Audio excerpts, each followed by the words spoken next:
You guys ever see a video title and you just have to click it? Well, here we are. I had to click this. Tesla's Robotaxi event, quote, could be a flop for the company. This will be good.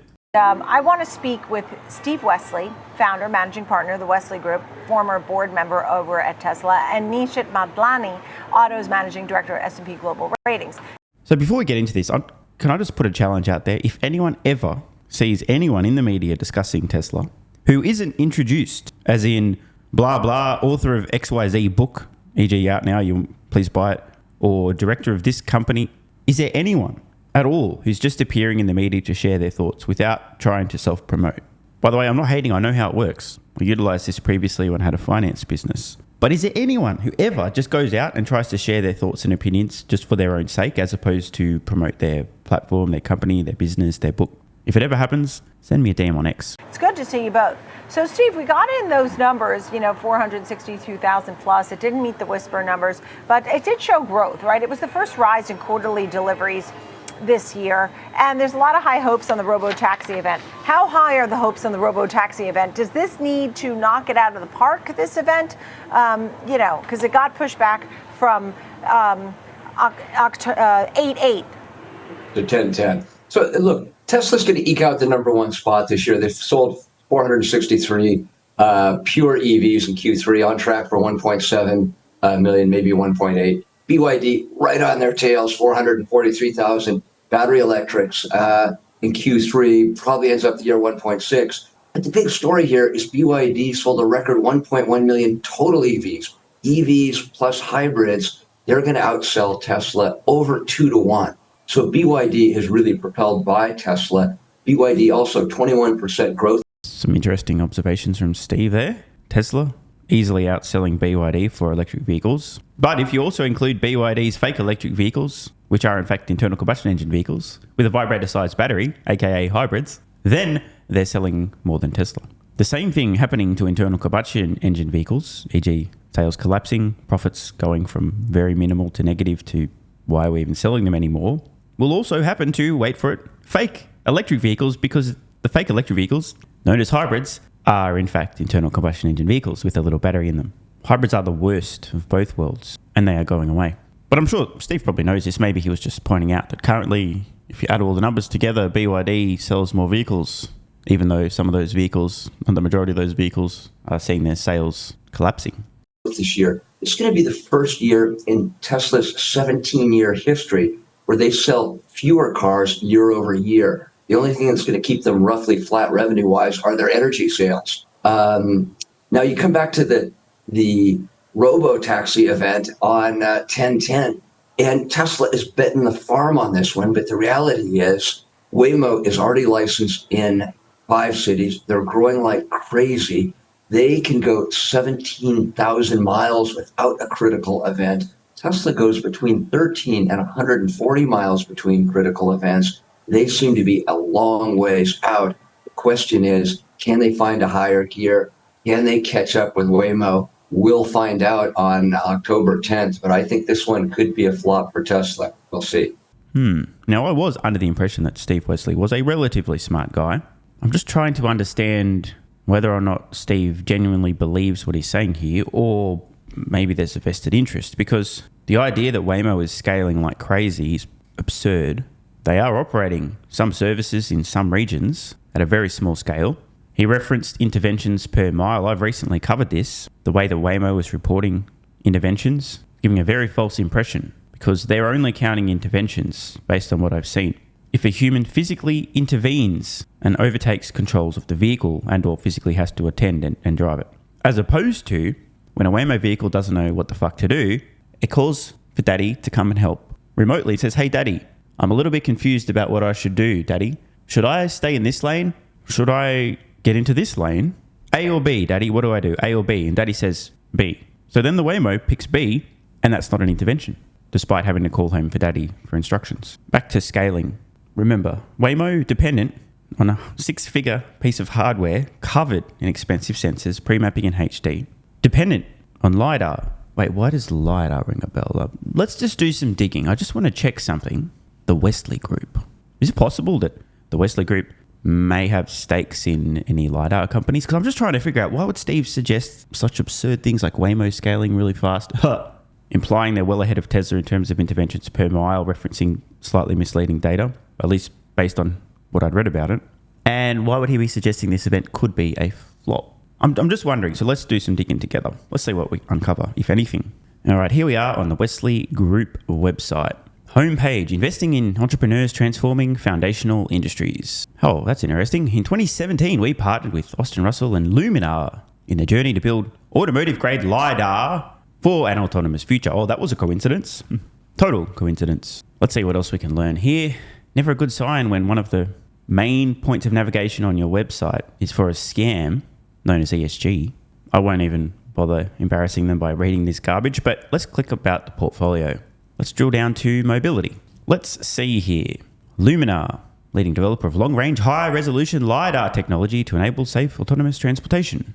And then we have a few mobility-related investments. The Wesley Group claim to fame, of course, early investor in Tesla. Now, it's obviously a coincidence that they have a major investment in a LiDAR company, and in fact, literally the homepage on the Wesley Group. Right, this is the homepage for the Wesley Group.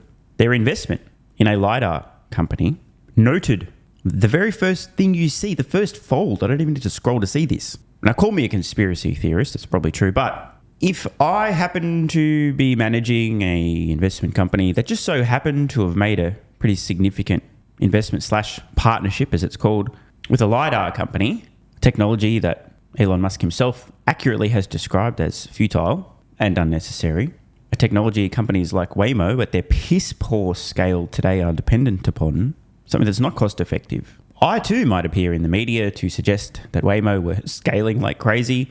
I might in fact plant a few seeds of doubt as to whether or not Tesla can be successful with their plans regarding autonomy, because, by the way, if I'm a smart guy, if I wear a suit, I must be smart, obviously. So I'm wearing a suit, I'm smart. I obviously know that if Tesla were to scale autonomy rapidly, pure vision, they already have a fleet of, call it 7 million vehicles or so on roads growing pretty quickly. I too might be appearing in the media just to plant some seeds of doubt as to whether or not Tesla could be successful. And if they are, well, they won't scale that fast anyway, because I may have a financial incentive to do so. I wonder if Luminar is a publicly traded company. And what do you know? They are. Great ticker, by the way, Laser. Now, I don't know what this is going to look like. I don't know when they IPO'd, but there was a 2017 investment. I'm going to guess that the Wesley Group invested pre-IPO. I could be wrong here. We'll find out soon. When you use the word partnered, it sounds like a major investment pre-IPO for a big slice of the company. So just following the breadcrumbs here, hypothetically, tinfoil hat alert, obviously I'm a conspiracy theorist, but conspiracy alert, if I was the guy from the investment company whose name is literally mine, and I had made a major investment / partnership in a LiDAR company that happened to be publicly traded, I probably might possibly hypothetically appear in the media as often as possible discussing Tesla's so-called autonomous competition, e.g. companies using Luminar's LiDAR technology, and foment a little bit of doubt and concern about Tesla's ability to dominate or even compete in this marketplace. So I'm going to make a prediction here. Could be wrong. First of all, they IPO'd after 2017, probably closer to, let's say, somewhere between 2019 to the SPAC attack in 2020-21. I'm also going to probably suggest that the stock price, I'm going to draw it on screen now, looks like this and then shoots up to the moon around 2020 during the scamdemic and the bell curve, and then collapses and is probably down like 80+% from its peak. Let's find out how close I am. And I'm going to leave this in here, even if I'm completely wrong. It'll be kind of embarrassing. But let's just find out. Let's go max. Let's see here. Oh, God, I'm good. I just am. I'm going to pat myself on the back. Hope you guys can hear this. 2019 IPO. Did I not call that? Rockets up during the scam. Oh, 2021. The peak bell curve is real. And now we've just got to be down 80+% since this. Oh my God, 97.83% collapse. So good it hurts. Now, obviously, this was a totally lucky guess, and my conspiracy theory is just ridiculous. That was a total coincidence. Steve's not out here talking his book, trying to save this catastrophic investment. LiDAR is definitely necessary for autonomy, and Waymo was certainly scaling like crazy, and Tesla's autonomy event could certainly be a flop. More importantly, however, fuck the event. They'll never dominate the autonomy market, nor will they scale rapidly. So Waymo's fine, and so are all the other companies using Luminar LiDAR technology on their vehicles. So, wow.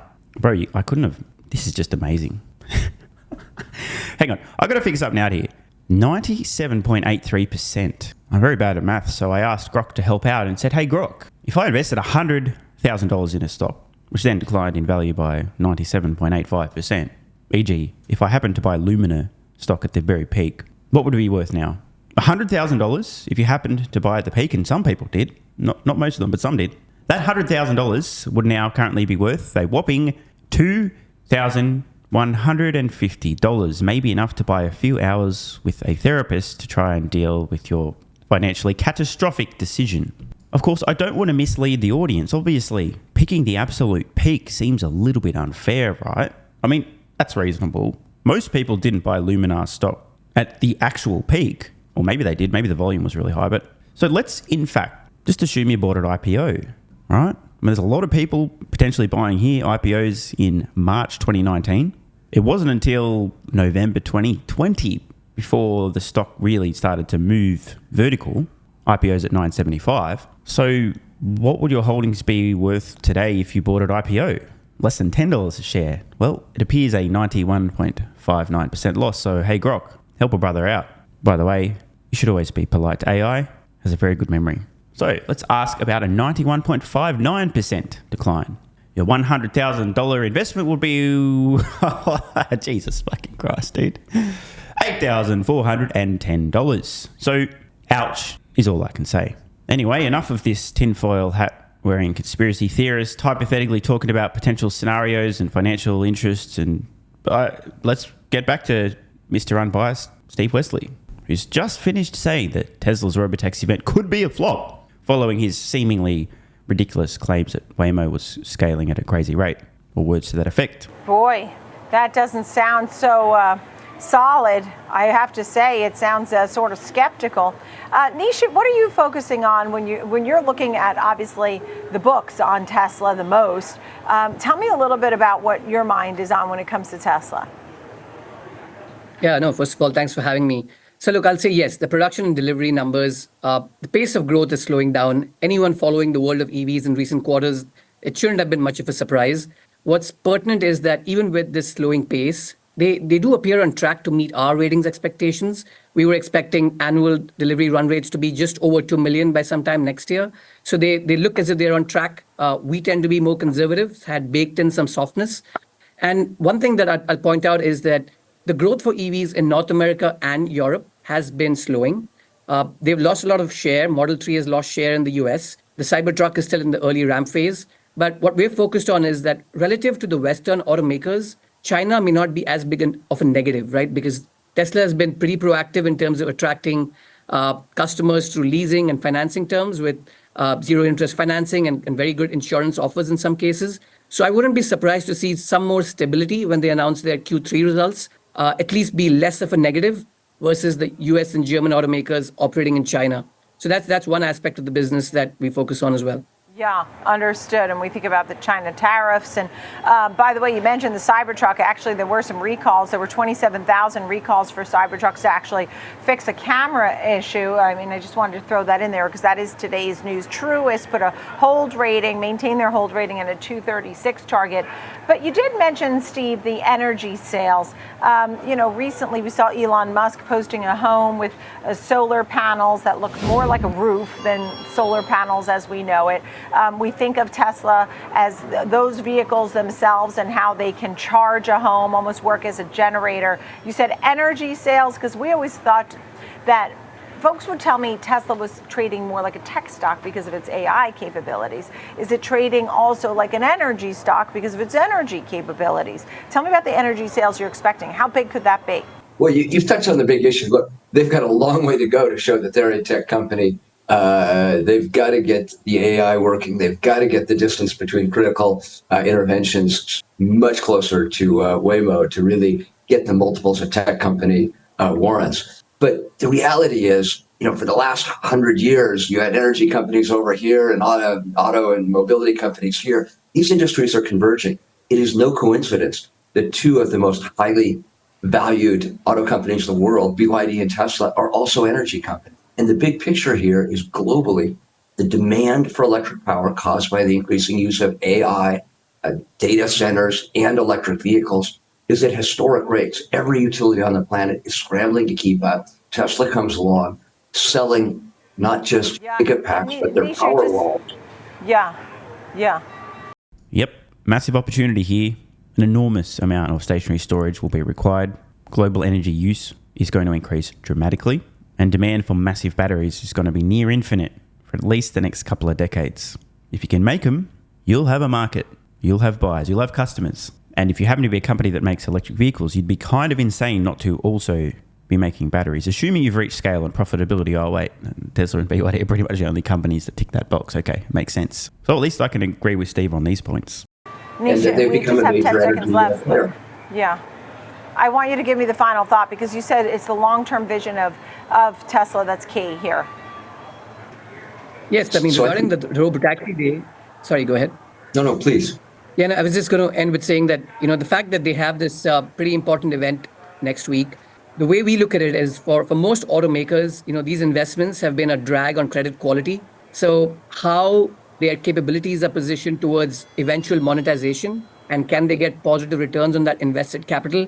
I think that's going to be a big one, because if we believe that they can solidify their long-term vision to what we think could be the next transformation chapter, the Model 3, Model Y was a big deal. Right. This could be the next one, but we'll have to see next week.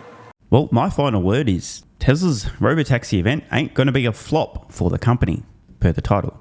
Now, that's not to say how the stock may or may not react, but the solving of autonomy, the mass production of a dedicated Robotaxi, actually a few different variations, I've speculated more in the past on what those will be, is going to unlock an opportunity worth well in excess of $10 trillion for Tesla. This is a massive deal. Whether or not investors understand the implications after the event, during the event, well, that's a different matter. I'm not here to predict what investors are going to think or not think, but this is going to be an historic moment for Tesla, the company.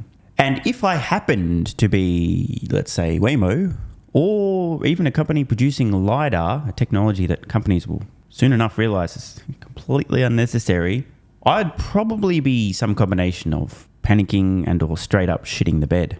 And if I happen to have an investment in any of those, I'd probably be in the media telling everybody that Tesla's event could be a flop. Anyway, see ya. Want more content? Early access? Bunch of perks? Click the links in the pinned comment. AG1 is awesome. I've been taking it daily now for more than 3 years. It's a great way to fill in nutritional gaps. It's packed full of vitamins, minerals, and whole food source nutrients, plus has prebiotics, probiotics, and adaptogens to improve gut health, regularity, and help your body handle stress. I'm always looking for an edge to help me feel and perform my best, which is why I haven't missed a day of AG1 for more than 3 years. And I haven't missed a daily video in more than 3 years. Must be a coincidence, right? Just try it and see how you feel. Click the link in the pinned comment or head to drinkag1.com/SMR and get yourself a free 1-year supply of vitamin D3 plus K2 and 5 travel packs. But don't take my word for it. This is what viewers of the channel had to say after trying AG1. I feel like I have a lot more energy since I started on AG1. By the way, viewer, that makes 2 of us. On to the next. Just got my AG1 in the mail. Legit feeling the effects after day 3.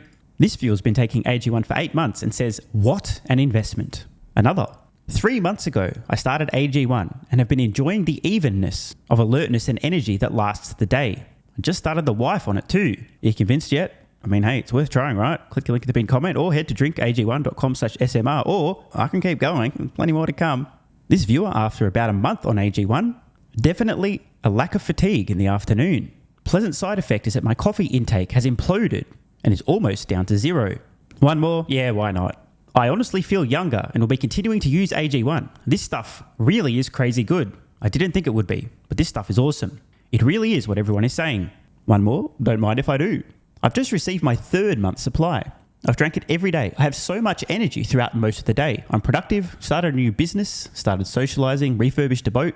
It's no coincidence. Thank you for your persistence, your integrity, and your insights. Now look, these are not my words. These are not my testimonials. This is what you guys and girls are saying. Maybe it's 100% placebo effect. But even if that's the case, I think it's money well spent. Click the link in the pinned comment or head to drinkag1.com/SMR and get yourself a free 1-year supply of vitamin D3 plus K2 and 5 travel packs. If you're still skeptical, hey, I don't blame you. Everyone on the planet seems to be promoting AG1 now, but guess what?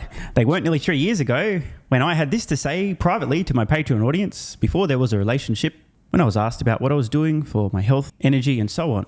Just sharing my genuine, honest thoughts about a product I'd recently discovered that was at the time called Athletic Greens, now AG1. if I could only recommend one supplement to take, Athletic Greens, and I'm not getting paid to say this, Athletic Greens is a fucking game changer. I cannot believe how effective this is. No longer having a lack of energy in the afternoons. It's fucking amazing. There's only one thing to recommend, seriously. Try Athletic Greens. You won't go back. So obviously, just like Elon Musk is a liar, a fraud, a con man, a scammer, a fake engineer, and Tesla's going bankrupt, you shouldn't trust that guy from about 3 years ago who, without any financial incentive, was promoting this product to his audience on Patreon when they were asking about health and what he's doing for supplements. Because obviously there was some other reason he recommended that, obviously. Not sure what it was, but don't trust that guy. And all the testimonials, like my mental game has improved with AG1. I feel better than ever. I'm so impressed I've bought it for both my parents. I feel more focused and have better digestion. Incredible difference. No more afternoon fatigue. It's relieved gut issues. These are all just obviously fake testimonials from fake people. Right?